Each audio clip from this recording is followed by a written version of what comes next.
actually going to see a... nah, he would have sent the probe by now. So I take it back. We're just going to see a gateway go down here. Yeah, there it is going down. I thought we might see a cannon rush. Daybreak is actually a great map to go for a cannon rush, simply because you can throw down a couple, I believe it's one pylon here and one pylon there, and that's actually just a full wall off, and then you can of course start putting cannons down behind your opponent's mineral line and be really, really aggressive with it. Thank you for letting me know about that overlay. I actually just set up my monitors in a different fashion, where it's actually a lot easier for me to check for the overlay, but I'm just not checking there yet. I glance left because that's where I used to have my extra monitor for XSplit, and now I put it right on top, so I should notice, but I just don't. Not yet. I don't look there. It's like looking at the minimap. It's so easy, but you just don't always look at the minimap, and then sometimes you lose because of it. It just happens.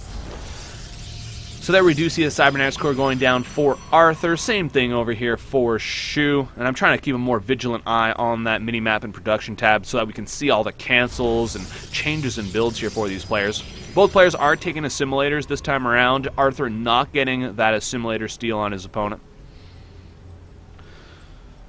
And it looks like we'll see some more passive play here this game. Second gateway does go down for cShew. No second gateway, though, for Arthur. So looks like he'll actually be teching right up here as soon as you can get rid of this pesky probe of cShews.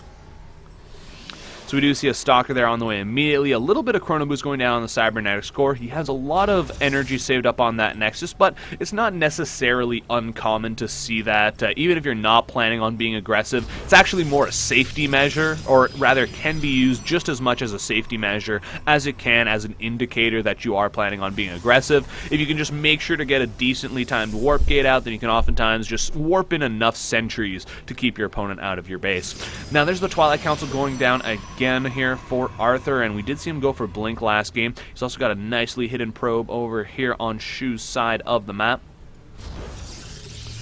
And there's the second gateway going down. I'm actually a little surprised, too. Arthur is trying to go for a really quick blink, it seems. He might also go for DTs. It isn't out of the question.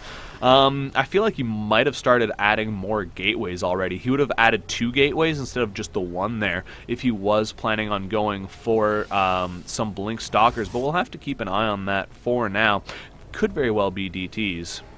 And indeed, there it is. Dark Templar. Rather, the Dark Shrine going down, going to allow for those Dark Templar. Now, meanwhile, back at home, we already see here cShew with a robotics facility halfway done. Now, you'd think, okay, robotics facility almost done, observers will be out no problem, Dark Templar, they'll be cleaned up rather easily, but it's actually not even close to that simple. For one, the observer, if it gets sent out across the map and cShew tries to get an immortal out next, then his opponent's actually going to hit with those Dark Templar with a rather large window before the second observer pops out. Another thing as well is that you can actually go from those Dark Templar into an Archon charge lot pressure that is extremely strong. Of course, Archons can be used to just break down force fields. So force fields are not effective at all. And of course, the charge lots basically make it impossible for the Stalkers to really micro effectively against those Zealots, and they can just get up close and personal and just slice and dice them really quick, with the Archons adding in the extra damage, which keeps you from really helping with your probes. Even if you'd like to buffer with your probes a bit, unfortunately the Archons just do so much damage, and of course that splash just takes everything out. Now, we do see that the Dark Shrine there did get taken out. The robotics facility didn't get scouted, but he just decided he'd cancel it. It's very possible that he saw the observer actually moving. He saw the little squiggles on the map, decided to cancel that Dark Shrine. And we see that he's instead chrono boosting out that blink upgrade and trying to get a robotics facility here of his own.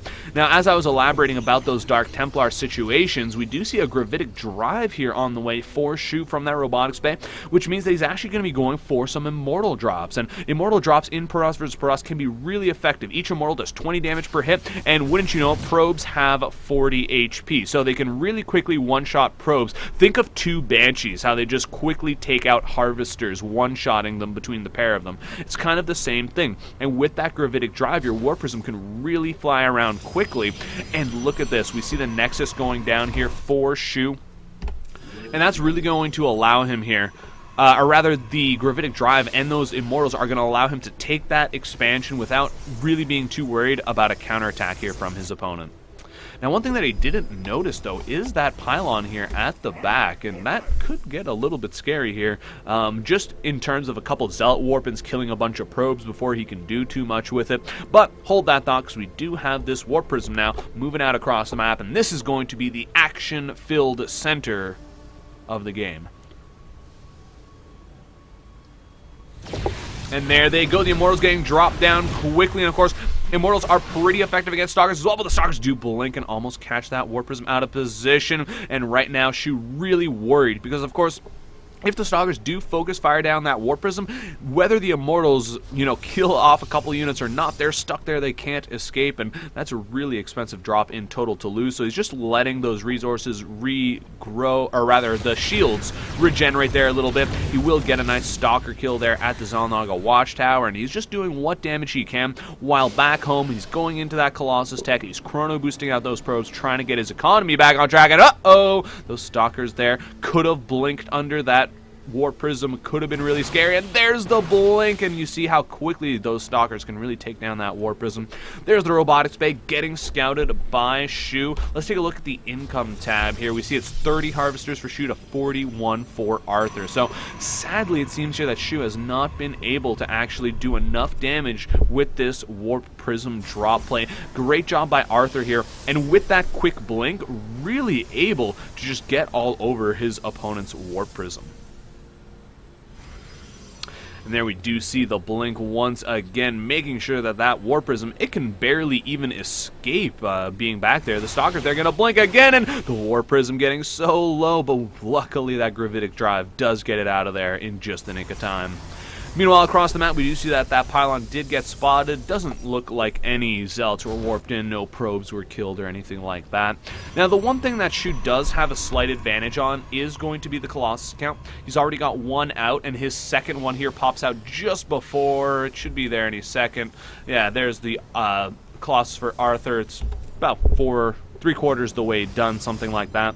So, Colossus advantage for Shu. That, of course, is really important, but he is behind 14 Harvesters, so he's going to have a heck of a lot less units actually supporting that army, and so he's got to be a little bit careful here where he decides to engage. If it's a smaller choke, then those extra support units really won't matter as much, and it's really going to come down more to the Colossus splash. But if it's in a more open area, then those support units really start mattering quite a bit more. And not only that, but with this stronger economy, we could even see Arthur go for that second robotics facility and catch up in Colossus in that fashion. And there we see it. In fact, we've got the extra robotics facility going down, the forge on the way as well, but Shu does have a very risky and quick third base here on the way that Arthur has not spotted, and so he might be able to get himself a little bit back into this eco game in that fashion. Now, the Warp Prism here is, of course, going to be very effective throughout the game. We see that there's nothing here ready to defend for Arthur at this point in time, and in comes the Warp Prism. Going to drop those Immortals, try to do a bit of damage. He can even focus something like the Pylons or the Twilight Council extremely quickly. In fact, one of the really cool games I saw today, even as we see those Immortals taking out a bunch of probes, was a move by one of the Kespa players playing in the GSL, and he actually just sent out a Gravitic Drive Warp Prism with 2 Immortals in it to just continuously snipe Greater Spires, and it was just a really cool move because Immortals just do so much damage to buildings. Now, we do see a slight move out here for Arthur. He's got 2 Colossus, but his opponent Shu already has 4 Colossus here, so he does need to be a little bit careful. Zealots and Stalkers are in a position to deal with those Immortals. There's a probe here spotting the army. Uh-oh, the Warp Prism there. Who does get away in time? The Stalkers try to blink, but the Warp Prism does fall back quickly enough. Now, the army here of Arthur is pushing out across the map, and he is moving towards that natural position. Might also push the third. We'll have to see. Going to clear out this Xel'Naga Watchtower, it seems. Either way, the Stalker of Shu does not have blink, so unfortunately there will not escape. But here's the key thing. Oh, 1 Colossus there is in a vulnerable position, but Shu, of course, doesn't have any vision of it right now, so he doesn't know to snipe it. Uh-oh, Warp Prism here does have to escape, and It does have to sacrifice an Immortal to make sure it can do so. There is a proxy pylon here for Shu. You might be able to warp in some units offensively. But again, let's look at the Colossus counts. 6 Colossus for Shu, only 4 for Arthur. But oh no, Shu out of position here. He didn't have anything spawning this army, and he's even got a Colossus here out of position. Will he be able to rally his units together here to be safe? I'm not sure. The Zealots do have charges. One Colossus here is so vulnerable right now. We do see the entire army coming in here. The Colossus here will get focus fired down. Shu out of position, and oh no, that one Colossus goes down so quick, but that is a pretty tight choke. We do see some force fields going down. The Colossus of Arthur are not pushing forward quite yet, and that is giving an advantage here for Shu. We see so much splash damage going down. The concave there is a bit better for Shu, and the Colossus are having a hard time moving down this ramp, but oh no, the Zealots get up close and personal. Some charge lots coming in there, taking out the last couple Colossus, and that's going to do it. Shu down to 79 supply is able to clear out his opponent.